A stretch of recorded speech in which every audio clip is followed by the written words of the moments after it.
બાળકને ગેસ થયો છે, ચોક્કસ એની મમ્મીએ કંઈક તળેલું કે તીખું ખાધું હશે.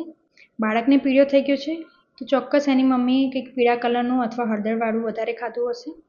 બાળકને શરદી થઈ ગઈ છે, ચોક્કસ એની મમ્મીએ કંઈક ઠંડુ ખાધું હશે અથવા ઠંડુ પીધું હશે. અરે એવું બિલકુલ ના હોય.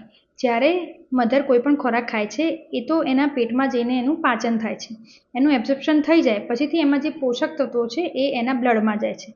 એ બ્લડનો ફ્લો જે બ્રેસ્ટ ટિશ્યુમાં જાય છે અને પછી ત્યાંથી મિલ્કનું સિક્રેશન થાય છે. તો મિલ્કમાં તો એના સારા પોષણ તત્વો હોય.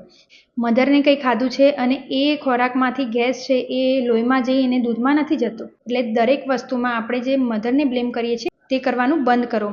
ઓલરેડી મધર એના પોસ્ટપાર્ટમ ફેઝમાં એને પેઇન થતું હોય, એને મિલ્ક સપ્લાય ના આવતો હોય, બાળક બરાબર દૂધ ના લેતું હોય અને બીજા બધા ઘણા પ્રોબ્લેમ્સ હોય, એમાં આપણે વારે ઘડી એને ટોક્યા કરીએ, એને લડ્યા કરીએ કે તું આ ના ખાઈશ, આ ના પીશ અથવા આ રીતે ના કરો તો એને ઘણી તકલીફ થતી હોય છે.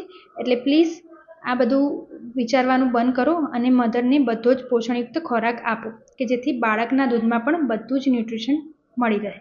Thank you.